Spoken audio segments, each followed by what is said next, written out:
This is the 2010 Impala LT. Today I'm going to show you its features and what it's all about, and just give a whole, straight up, complete, comprehensive review. Enjoy. So I'm just going to explain the front end first of all. I'm going to go around and explain the whole entire car and its looks and what's up. As you can see, it's all very black. What I personally did to this Impala was I got black lights, I blacked out the bow tie, and that's going to be a common theme with this car. So first of all, this Impala, and all Impalas of this generation, I believe it's the 9th generation, share the same front end as the Monte Carlo. The Monte Carlo did go out of production eventually. But yeah, so that's something interesting. If you've noticed, this one is equipped with fog lights. The LTs usually have those. This is the daytime running light. These are the normal headlights, and these are the brights. So what you can opt for with certain Impalas is either the lined grille with where it keeps going. It's almost a billet style, but it's, you know, plastic, and it's black plastic. Or you can get the grille mesh, where it's just a whole bunch of little diamonds. So I prefer that look, but this doesn't look too bad. I believe you can choose those on later year 9th generation Impalas. That is the front end, and personally this is what mine looks like. I think it looks really nice. But looking at the driver's side of the car, it's the same as the passenger side, but in this instance I'm looking at the driver's side. You can see that the car, like a lot of Chevys of this generation and a lot of modern ones, have this is chrome. This is a long plastic thing. This protects your door from getting hit by other doors in parking lots. So in newer Impalas, that's chrome. This one is plastic and kind of just trying to be hidden. You can see the door handles are either direction. It's not one of those stupid little lift ones. I like that. That's always good. These mirrors don't fold. That's a little unfortunate because you're kind of stuck with your car's width, your mirror width. As you can see, it's a very big four-door. If you open the door, it comes out about this far. The doors do have reflectors. I'll show you in a little bit. That way, if you're on the side of the road, you won't get hit, hopefully, if the other drivers in the road are paying attention. Also to note, the Impala has a quarter panel flare. I like this. It's kind of exemplified in the newer Impalas, but you can see it running along here and down the side like that. So stylistically speaking, it's a little plain, but it has something that makes it look a little nice. This is the rear end of the Impala. As you can see, you got your brake light right here. You got your tail lights. These are your backup reverse lights on the same side, and it's kind of nice these flow with the chrome accent. The chrome accent was discontinued in 2010 or 2011, I believe, and after that year they blacked that out. I blacked out the bow tie. I don't like the look of all the yellow mixed in with the black. I mean, it doesn't look clean to me. So this LT is equipped with flex fuel capabilities. That means you can take E85. E85 is a ethanol-based fuel, and basically it is usually cheaper. It can increase horsepower by like 2 to 5 horsepower-ish. It does have advantages and disadvantages compared to the other. You don't get any better mileage, but it is cheaper, so you get a little more power, but you don't get any better mileage.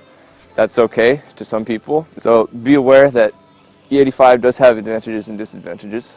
So, but either way, if you want to, you can do that in this car. Yeah, that is the LT's rear end. I equipped this car with the spoiler. It didn't come stock with this. LTs can come with the Super Sport spoiler, but yeah. This is the interior and driving part of the review. To start off, I do want to say that if you get the LT and stuff like that, you'll usually get, if you opt for them, the nice power seats and all the power stuff like cruise control and all that. First of all, I will say, if you're not used to a big car, this is a big car. It's 200 inches long. It's very lofty. Another thing to consider if you are looking at this car is that It is it's a 4-door, big old sedan. It's a people hauler. It's not a sports car. Granted, there is the Super Sport edition or version, which has the V8, 3.5 liter V8 with 280 or 300 horsepower. If you want sporty, go for that kind of stuff. If you want a nice, convenient people hauler or just a nice sedan, then this is definitely a good option. So, yeah, it's that. Talking about this car specifically, this is the 2010 LT. It has 210 horsepower, so you won't be worried too much about like getting onto the highway and being able to even haul some stuff like towing. I wouldn't with this car, but if you wanted to, you could. There wouldn't be much of a worry there. Another thing to consider is the interior. This is a very nice, simple interior. It has a lot of buttons and accents and stuff like that. If you get the LT, it'll come with a wood trim. If you get the standard LS or the Super Sport, you'll get a rather simple kind of gray or brushed aluminum dash. And what's also nice about the interior and stuff is that it's not just some stock Chevy parts. It is very much, at least the main dash on the passenger side, it has the Impala emblem and stuff like that, which is also nice. So you know what car you're driving when you're going down the street. Moving on to stuff that's below kind of the dash area and all the vents and stuff, there is the gear shifter, and I have something to say about it that it irks me. So the gear shifter, when you look at it, it has no indication directly on it what gear you're in, so you have to look forward while you shift. That's okay because it's very easy to see in the front, but a lot of people, and I know myself personally, would have preferred to see actually some form of indication there. So that's one thing to consider if that really irks you a lot. Moving on to the windows, you can see that there's nice vents and stuff for the passenger windows. There is also vents in the back. That's a lie. There's no vents for the passengers. And yeah, the windows are very nice. They're all powered. No stupid crank. The last car I had a crank, and that was very annoying. So, driver's side is automatic.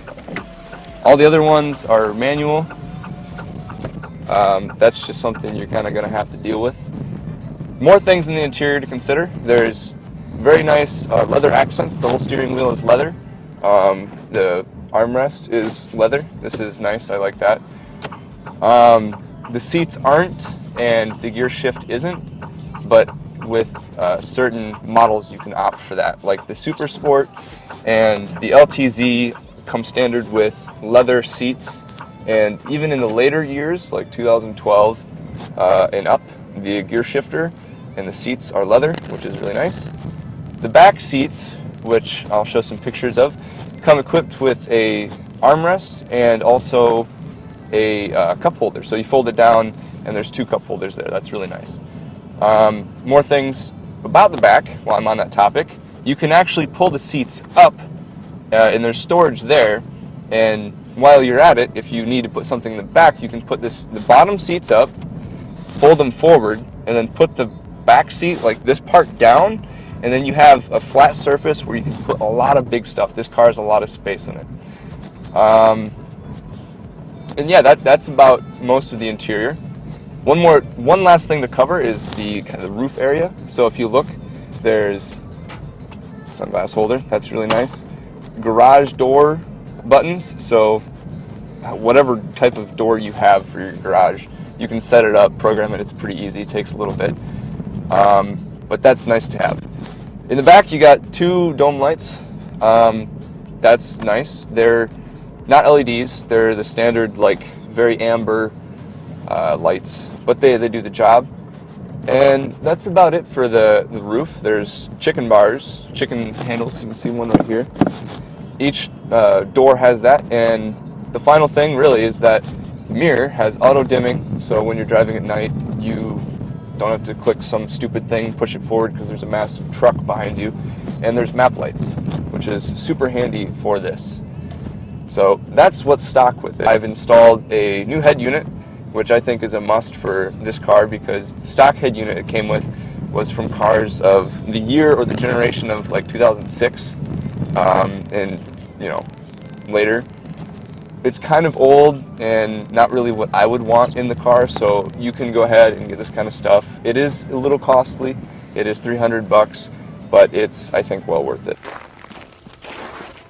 That was my review of the Impala LT. Be sure to check out my Instagram, my Twitter, and my website. If you liked it, leave a comment and like below. Please subscribe. I wouldn't mind that. You don't have to, but I would much prefer that you do. And yeah, that was my review of the Impala. I hope you liked it. I'm going to go live my life.